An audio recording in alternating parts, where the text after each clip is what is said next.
Hi guys, Matt Lemke here with Wargaming Goggles, and today we're going to talk about the guide to starting your wargaming hobby.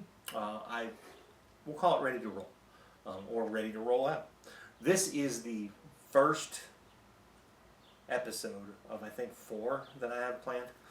We'll see how it all unfolds. I got my notes here for all of them.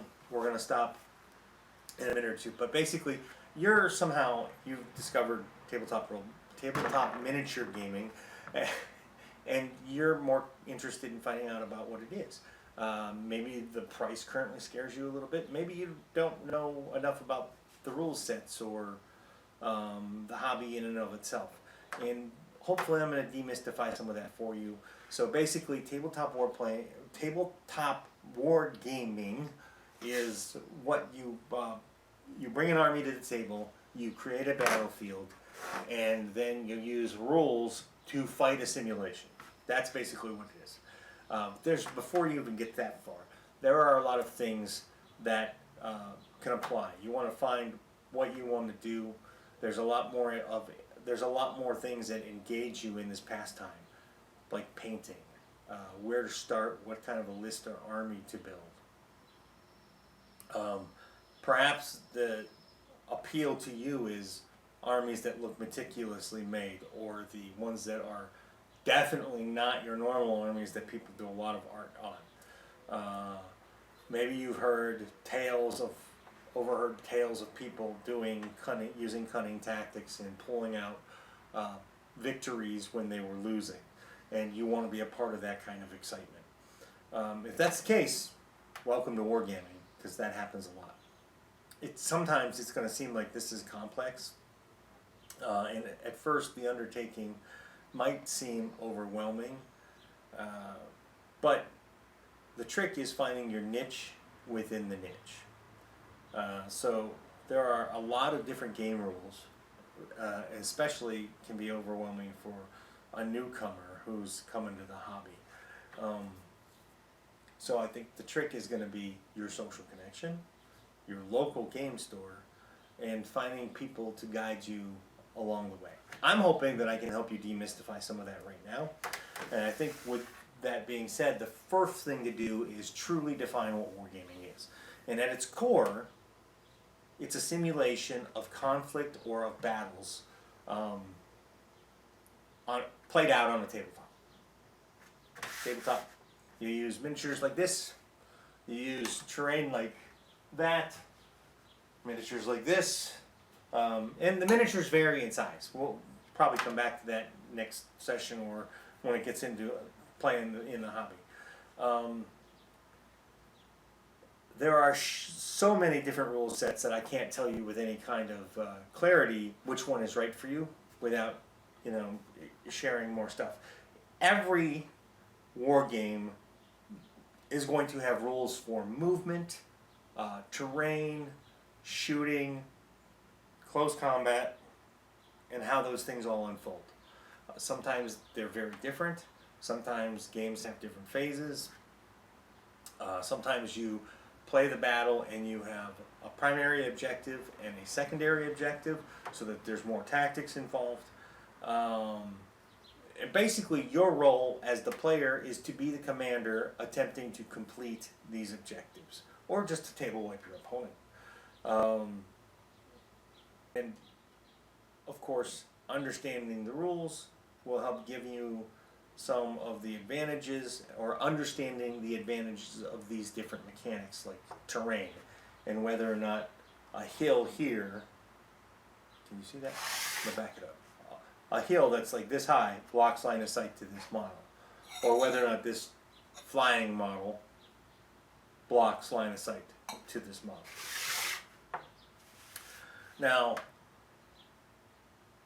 the landscape of wargaming is actually pretty massive and diverse, with several different kinds of formats and themes. You have everything from, I'm going to go back as far as I can, you have everything from 6mm games that can be played on 8-foot tables with thousands of points or hundreds of little tiny models. 6mm is not very big. Then you have a skirmish game that plays with 5 to 15 models. Sometimes you have a game that plays with a party of 5 models. That's Frostgrave and Stargrave. And then you have games that play with 50 to 100 models. So there's a lot of variety and variation there. And then on top of that, there's different themes. You have fantasy, epic fantasy, cyberpunk, World War II, World War I, Vietnam, homebrew science fiction rules. There's books out there that just give you science fiction rules and you create your own game system. Cyberpunk, Starfleet battles. I said Starfleet battles. Now I'm not necessarily talking about Star Trek. I'm talking about like playing massive fleets in space and shooting each other. There's naval combat games. There's Wild West games. There's space opera games.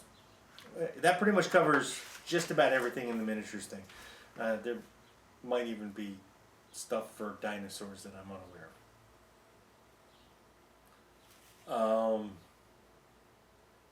There are, but out of all that, there's really 2 categories that stand out.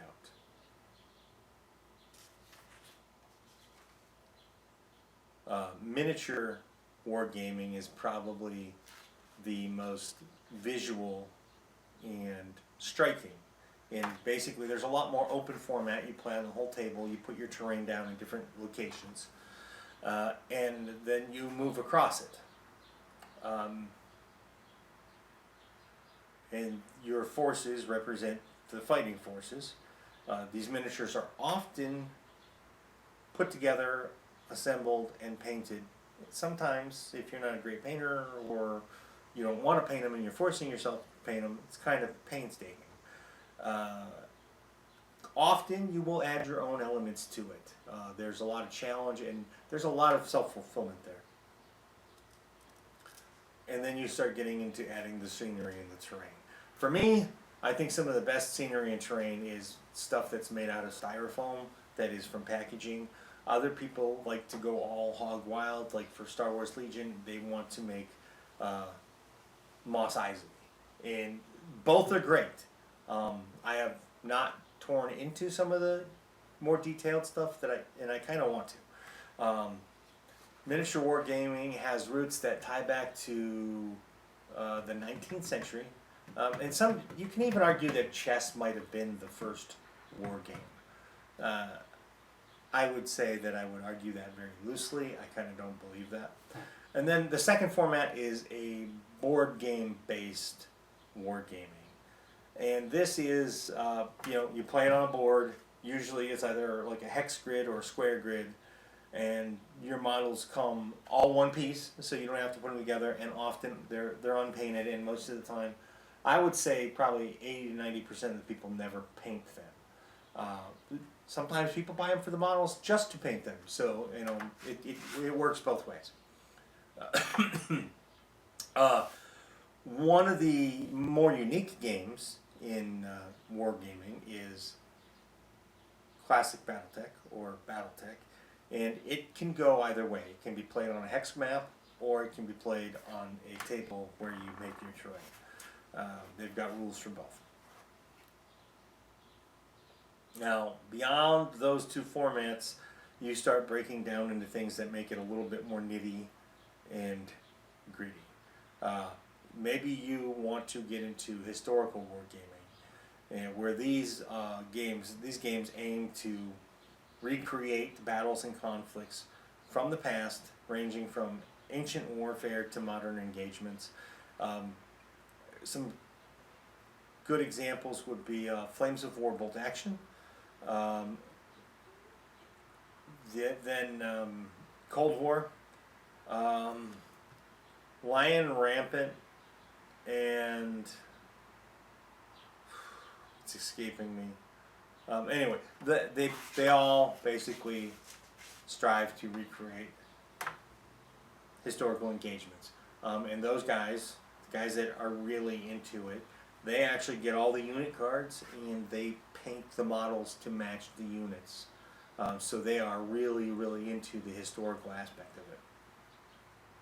And then there's fantasy wargaming, which is often set in worlds with magic and swords and mythical creatures and unique kinds of histories. Warhammer Age of Sigmar is a great example of this, as is Kings of War. Frostgrave falls into this category. It's a smaller skirmish-based game with 4 or 5 models. And then you have science fiction. There's, I think, more science fiction-y kind of war games than any other. Warhammer 40k definitely being the largest, followed by one-page rules right now. And these games are played on several planets. You know, you recreate invasions and things of that nature. You play out the scenarios with different objectives to accomplish your goals. And something that is growing a lot lately is the cyberpunk genre. Cyberpunk Red is probably the most popular one out there right now. They did a Kickstarter a few years ago that was absolutely massive. It's worth noting that the different themes and different lines can sometimes blur. So like Warhammer Sigmar and Warhammer 40k are very similar rule systems because they're both basically the same game world. It's just that one's 40,000 years later. And certain science fiction settings can sometimes lead more towards science fantasy with less emphasis on strict possibilities or plausibility. Ultimately, you end up with a diverse range of things that can and can't be done. So even though 40k is set 40,000 years in the future, there's still elves, there's still orcs. I think there's still dwarves. I haven't played 40k in a while. Now,